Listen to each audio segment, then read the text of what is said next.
नमस्कार, आदाब। आपके साथ मैं स्मिता शर्मा हूं और आप देख रहे हैं मेरा YouTube station Smita Sharma journalist. आमतौर पर हम दोपहर में मुखातिब होते हैं अंतर्राष्ट्रीय खबरों को लेकर, लेकिन थोड़ी बहुत हम कुछ बदलाव कर रहे हैं अपनी प्रोग्रामिंग के फॉर्मेट्स को लेकर, उनकी टाइमिंग्स को लेकर। So have patience with us. हम नए टाइम स्लॉट्स के बारे में आपको बताएंगे जब आप हमारे आईआर शोज को देख सकते हैं। बहरहाल हमारी नजर लगातार बनी हुई है, आपको पता ही है, ईरान अमेरिका युद्ध पर और वहां जो हालात बने हुए हैं, लेकिन उसमें जो सबसे बड़ा पेंच फंसा हुआ है वो है हॉर्मुज स्ट्रेट पर।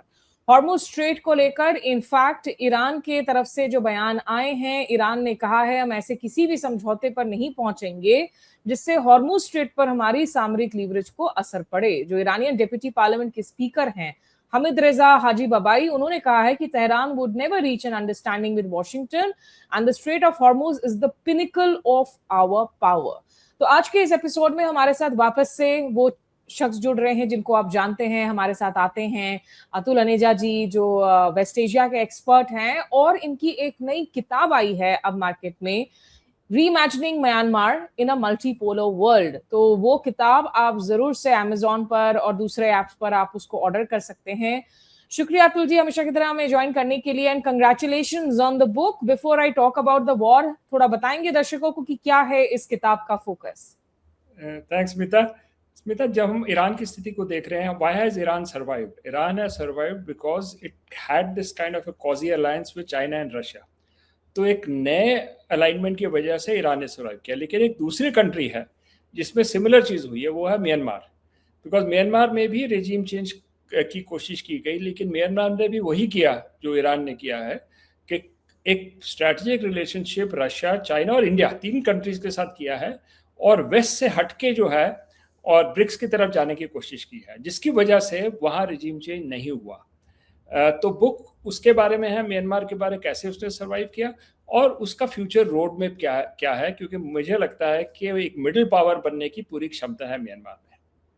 और हमारे दर्शकों के लिए काफी दिलचस्प होगी, क्योंकि आपको याद ही है कि म्यांमार के साथ हमारे पूर्वोत्तर क्षेत्रों के जो रिश्ते हैं, जो बॉर्डर्स हैं, वो इंटरलिंक्ड है। और भारत एक ऐसा मुल्क रहा है जिस पर कई लंबे अरसे से अमेरिका ने दबाव डाला था कि आप मिलिट्री हुंटा के साथ संबंध ना बनाएं, और भारत कहा करता था अमेरिका को कि भाई आप बॉर्डर्स नहीं शेयर करते हैं, हम शेयर करते हैं। म्यांमार में जो कुछ होता है उसका स्पिलओवर असर हम पर होता है। तो म्यांमार एक इंपॉर्टेंट मुल्क है, और बहुत congratulations again. I look forward to reading the book as well, Atul ji. Thank you Smita, thanks a lot. बहरहाल आज के इस एपिसोड में दो मुद्दों पर बातें। एक, जहां पर यूक्रेन के राष्ट्रपति ज़ेलेंस्की अमेरिका में पहुंचे हुए हैं, इजराइल के प्रधानमंत्री नेतन्याहू भी पहुंचे हुए हैं, लेकिन नेतन्याहू को कहीं ना कहीं अमेरिका की तरफ से स्नबिंग भी जारी है।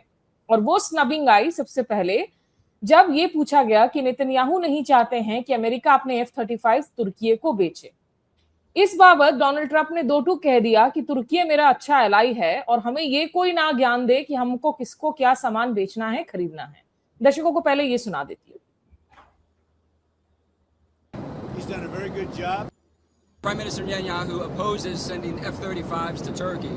Are you going to tell him? Look, Turkey's been a great ally for me. You know, I think he's done a very good job. Did a good job with Syria. He's a friend of mine, and nobody tells me what we should be selling and not. Turkey's been a tremendous ally for me. It was up to Turkey. Turkey's not a big fan of Israel. You know that, right? And not a big fan of Bibi. But they've been great for me. Turkey has been great. Very powerful country, by the way. Tremendous military. Very big military. Very powerful military. Has a lot of great equipment. तो अब तुर्की को जो है great friend बता रहे हैं। अभी पिछले दिनों जब तुर्की पहुंचे भी हुए थे तो अर्दोआन की खूब सारी तारीफ की थी उन्होंने नेटो की शिखर वार्ता में। यहाँ शुरुआत करते हैं अतुल जी, हो क्या रहा है ये? इजराइल के साथ मोहब्बत में कमी तो आई है, लेकिन इस दफा तो 14 पॉइंट MOU को इजराइल ने डीरेल नहीं किया, अमेरिका ने खुद ही कर दिया। वो लड़ाई जारी है। स्मिता, उसमें मैं आपसे थोड़ी सी, मेरी राय अलग है कि वो जो 14 पॉइंट MOU है वो क्यों डीरेल हुआ। उसमें इजराइल का बड़ा फैक्टर है, क्योंकि I think article 5, if I am not mistaken, वो लेबनान के बारे में है। और लेबनान के बारे में ये है कि वो पार्ट ऑफ द डील था कि सीज फायर होगा लेबनान में, is part of the MOU, और तब जाके जो है बाकी का जो MOU के प्रोविजंस है वो किक ऑफ होंगे। लेकिन इजराइल में वो इस तरह से सीज फायर नहीं हुआ और एक तरह से एक नई एक अरेंजमेंट बना है लेबनान के साथ इजराइल का, जिसमें एक तरह से लेबनान का पूरा सरेंडर है। इनफैक्ट बड़ी बात यह है इसमें कि अगर वो जो समझौता हुआ है लेबनान के साथ, तो लेबनान जो ईरान के साथ जो लेबनान के रिलेशनशिप थे थ्रू हिजबुल्लाह, वो पूरी तरह से कट ऑफ होते हैं। तो एक तरह से लेबनान जो है एक नई अलायंस है कि इजरायली अमेरिकन अलायंस का हिस्सा बन रहा है, जो एमओयू की स्पिरिट के बिल्कुल खिलाफ था। तो मुझे लगता है कि इजराइल का भी उसमें फैक्टर है कि एमओयू क्यों नहीं आगे बढ़ा। और दूसरा जो है कि अमेरिका ने भी उसको वायलेट किया। वो कैसे वायलेट किया? क्योंकि ये था कि ये जो स्ट्रेट ऑफ हॉर्मूज से जो शिप्स जाएंगे वो ईरानियन कंट्रोल्ड एक रास्ता है जिसके थ्रू जाएंगे। I think that's article 1 if I am not mistaken. Article इधर उधर हो सकते हैं, लेकिन बेसिकली ये दो मुद्दे हैं। लेकिन उस रूट की बजाय यूएई के शिप्स और जो प्रो अमेरिकन फोर्सेस हैं उन्होंने अपना ही रूट लेने शुरू की है, जो एमओयू की वायलेशन थी, जिसकी वजह से फिर ईरानियंस का काउंटर अटैक आया और फिर उसके बाद तो हमने पूरा एक साइकिल ऑफ वायलेंस देखा। लेकिन एमओयू को डिरेल करने में दोनों का हाथ था, ज्यादा शायद अमेरिका का, लेकिन इजराइल का भी हाथ था, जिसकी वजह से हम एक फेज ऑफ अनसर्टेनिटी में फिर घुस गए। और तुर्की की क्या रोल है इस वक्त करंटली, जहां तक मौजूदा समीकरण का सवाल है? डोनाल्ड ट्रंप उनको तारीफ कर रहे हैं, तुर्की पहले कर रहा था कि भाई अगर इजराइल हमले जारी रखे लेबनान पर, गाजा पर, तो हम जुड़ जाएंगे। तुर्की क्या सिर्फ पीछे से ही देख रहा है, निगोशिएशंस में शामिल है? देखिए, तुर्की का रोल ज्यादा आता है सीरिया के कनेक्शन में, क्योंकि जो वहाँ की हुकूमत है सीरिया में, तो उस हुकूमत के साथ तुर्की के पहले के ताल्लुकात रहे हैं। तो इसलिए आज की जो हुकूमत है तुर्की में, जुलानी की जो हुकूमत है, वो उन जुलानी का हमें पता ही है क्या है, एक टेरर ग्रुप्स के साथ जुड़े हुए थे और वहाँ पर टर्किश इंटेलिजेंस के साथ बिल्कुल घनिष्ठ संबंध थे। तो इसलिए पूरे और जो सीरिया में होगा उसका असर इजराइल के ऊपर पड़ेगा। इसलिए इजराइल इज अपसेट कि अकोमोडेट किया जा रहा है तुर्की को, और अकोमोडेशन कैसे की जा रही है कि F-35 विमान बेचे जा रहे हैं, विच आर हाईली केपेबल। तो एक तरह के इजराइल की तरफ से तो वो दुश्मन कैंप है, लेकिन अमेरिका के रिलेशनशिप तुर्की के साथ अब घनिष्ठ हो रहे हैं। हमने नाटो समिट देखी, नाटो समिट भी तुर्की में हुई थी। मेरे को लगता है कि उसमें भी जो बातचीत हुई है डोनाल्ड ट्रंप और प्रेसिडेंट अर्दवान के बीच में, उनसे ये दोनों जो लीडर्स हैं और करीब आए हैं और एक स्ट्रैटेजिक अंडरस्टैंडिंग आई है कि जो वेस्टर्न वेपनरी है, अमेरिकन वेपनरी है, वो एक्सपोर्ट होगी तुर्की को। ऑब्वियसली ये इजराइल के हित में नहीं है। आपको जरा सा मैं बता दूं कि ये एक सिटी है अलेप्पो, जो एक्चुअली सीरिया की लार्जेस्ट सिटी है, डमेस्कस से भी बड़ी है, लेकिन बट कमर्शियल कैपिटल है। वो बिल्कुल टर्किश बॉर्डर से लगती है, उसका अच्छा ट्रेड बहुत ज़्यादा है टर्की के साथ। तो एक पर्टिकुलर सेक्टर्स है सीरिया में जहाँ पर तुर्की का इन्फ्लुएंस जो है काफ़ी हद तक बना हुआ है और बना रहा है। Obviously Israel is upset with this.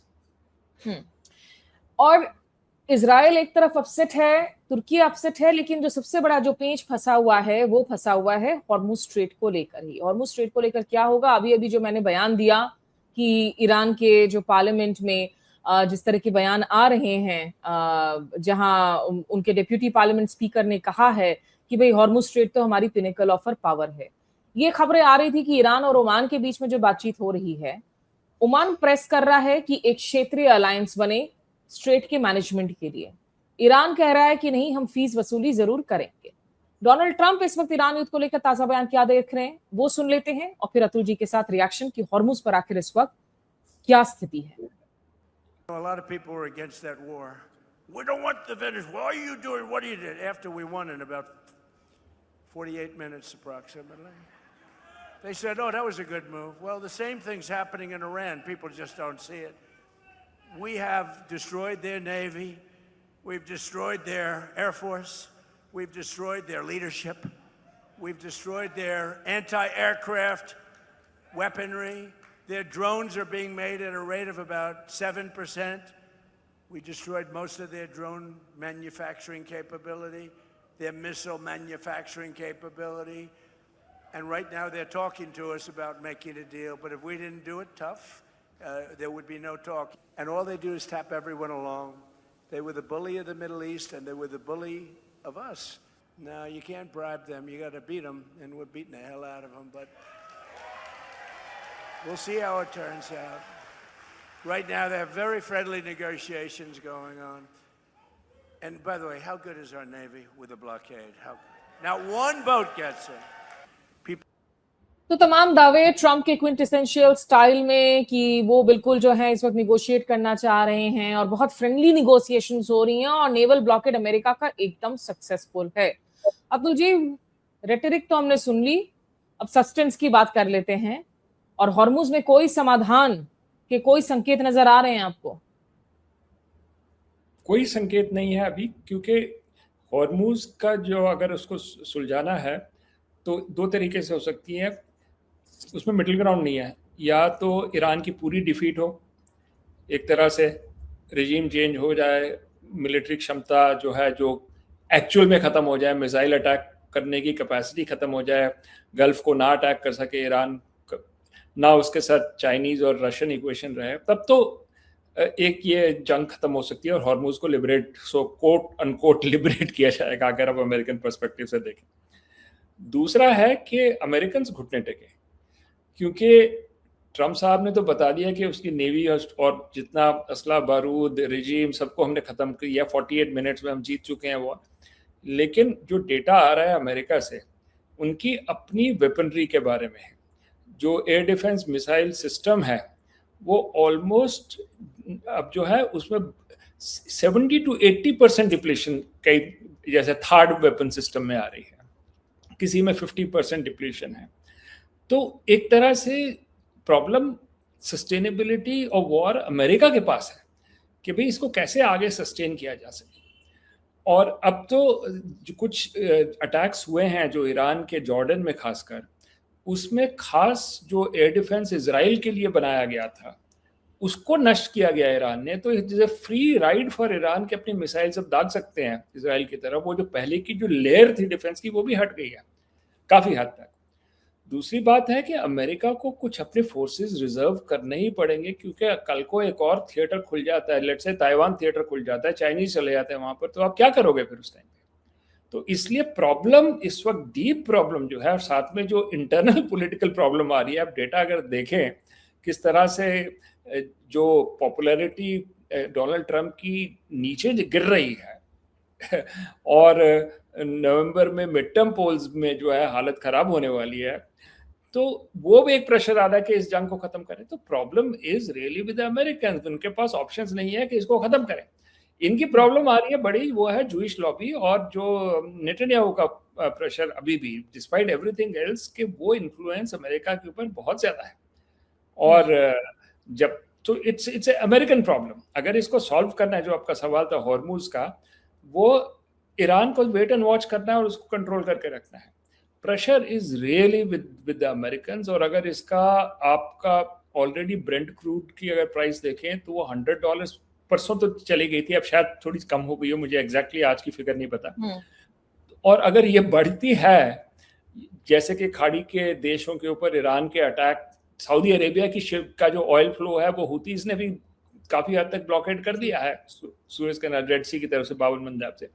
तो प्राइसेस ऑफ ऑयल अगर $7-8 पर गैलन जा रही है अमेरिका में और इन्फ्लेशन बढ़ रही है, तो बहुत खराब एक तरह से सिचुएशन, इंटरनल सिचुएशन है डोनाल्ड ट्रंप के लिए। इसलिए ऑल प्रेशर जो है, चाहे वो इकोनॉमिक से देखें चाहे मिलिट्री कैपेबिलिटी से देखें, वो अमेरिकन के ऊपर इस वक्त है। तो इसलिए अगर समझौता करना है तो अमेरिका को करना पड़ेगा, तब जाके जो है ये हॉर्मुज की स्थिति का एक समाधान सामने नजर आता है ईरान की तरफ से। लेकिन जो ईरान और ओमान के बीच में जो पॉइंट ऑफ व्यू में डिफरेंसेस रिपोर्ट किए जा रहे हैं कि ओमान फेवर कर रहा है कि हम एक रीजनल मैकेनिज्म बना लें, ईरान चाह रहा है कि नहीं, ये ईरान और ओमान ही मेंटेन करे और पीस वसूली भी चार्ज करे। क्या ईरान और ओमान के बीच में भी कुछ रिफ्ट आई हैं, आपको लग रहा है पिछले कुछ वक्त? देखिए, Oman will not just be a junior partner of Iran. Oman की अपनी भी अगर आप हिस्ट्री देखें जीसीसी कंट्रीज में, कि बहुत एक लैंड मास भी ज़्यादा है और जो हुकूमत की जो ट्रेडिशन है वो भी कहीं ज़्यादा है। It has been a formidable trading power in the region, और एक तरह से एक ओमानी प्राइड भी ज़बरदस्त है। तो इसलिए ओमान चाहेगा कि एक तरह से एक ब्रिज बने ईरान और बाकी जीसीसी कंट्रीज के लिए। ओमान नहीं चाहेगा कि वो जीसीसी कंट्री से आइसोलेट है, कि सिर्फ ईरानियन कैप में चला जाए। तो वो एलिमेंट जो है, जो एस्पिरेशन ओमान की है और जो ईरान की हो सकती है, उसमें कुछ मतभेद हैं, लेकिन मुझे लगता है कि हो सकता है इससे एक स्टेबिलिटी आए गल्फ के ऊपर, क्योंकि फाइनली ईरान को भी रीजन में रहना है। तो अगर वहाँ पर कुछ स्टेबिलिटी या कुछ हॉस्टिलिटी कम हो तो उसका रास्ता मस्कट के थ्रू ही जाता है। तो ये हम आगे की बात करते हैं कि अगर पोस्ट वॉर स्टेबिलिटी के अगर संदर्भ में देखें तो ओमान की भूमिका काफ़ी इंपॉर्टेंट होने वाली है, और ओमान ने अपने पत्ते अब सामने रख रहा है कि हम रास्ता तो ज़रूर बनाएंगे, लेकिन हम जीसीसी से और बाकी अपने खाड़ी के देशों से कट के नहीं बनाएंगे, उनको साथ लेके बनाएंगे। और मंशा और माइंडसेट भी ओमानीज का ऐसा है, डिप्लोमेसी में भी है, वो दे आर ब्रिज बिल्डर्स। हमने देखा था कि इवन अमेरिकन और उसके बीच में जो बातचीत होती है, मतलब आज की बात नहीं मैं कर रहा, कई सालों से जो कनेक्शन था, दो कंट्रीज कर रही थी, एक तो स्विट्जरलैंड में होता था और दूसरा ओमान में होता था। तो they are used to this bridge building role, और वो अपने ट्रेडिशनल रोल को छोड़ेंगे नहीं ओमान को, अगर उनकी अगर उनमें काबिलियत रही तो। ठीक है, चलिए जस्ट लास्ट 2 पॉइंट्स मैं उस मुद्दे पर डिस्कस करना चाहूंगी। कल हमने दर्शकों के साथ उस मुद्दे को उठाया था जो आपकी एक आर्टिकल से रिलेटेड है, जिसमें आपने जिक्र किया डिटेल्स में कि कैसे जो है इंफ्रास्ट्रक्चर ट्रेड कॉरिडोर्स पर अमेरिका के ये जो स्ट्राइक्स हो रहे हैं वो सिर्फ ईरान ही नहीं, चीन, रूस, भारत, तमाम मुल्कों के लिए जो है एक संदेशा है, जो भी खास करके अगर हम INSTC प्रोजेक्ट वगैरह की बात करें। और जो दूसरी खबर कल जिसका हमने जिक्र किया था कि कैस्पियन सी में ईरानियन वेसल्स पर जो हमला किया यूक्रेन की तरफ से, यूक्रेन ने कहा कि ये मिलिट्री कार्गो शिप्स हैं, इसमें ये मिलिट्री जहाज है, ईरान ने कहा ये मर्चेंट वेसल्स हैं।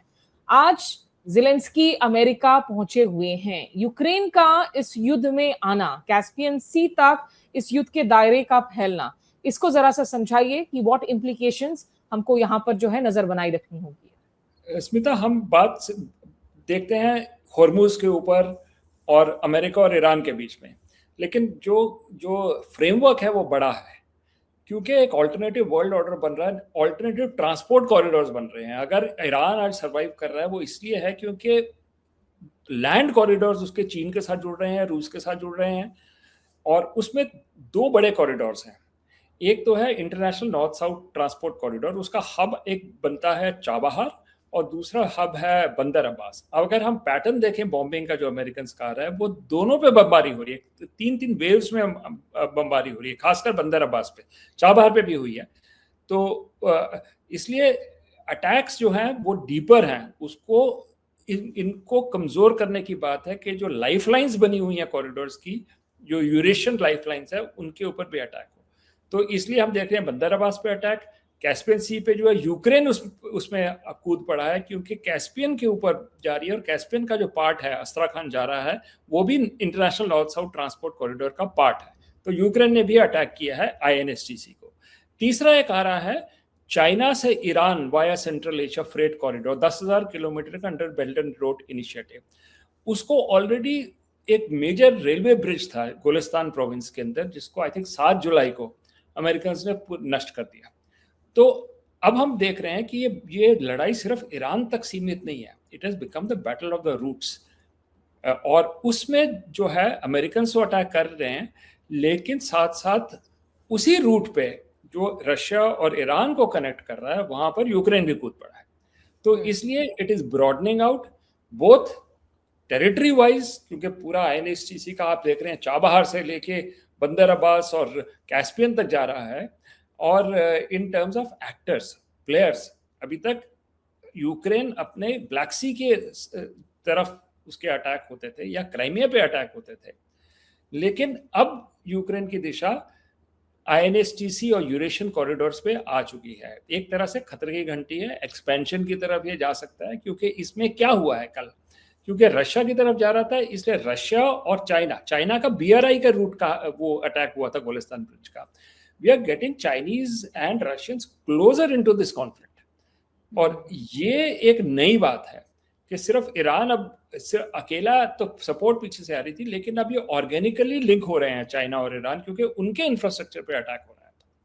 तो ये एक नई क्वाइट एस्केलेशन हो रही है स्मिता इन द बैकग्राउंड, और इसको हमें ध्यान में रखना है, क्योंकि अगर ये, और भारत को भी इसमें मुझे लगता है कि भारत के लिए भी संकेत है, क्योंकि अगर आप चाबहार पे अटैक कर रहे हैं, अब चाबहार का जो 2 टर्मिनल है, कलंतरी और बहेश्ती, बहेश्ती की जो 3 बर्थ्स हैं वो भारतीय कंपनी रन कर रही है, international ports global, I think that's name.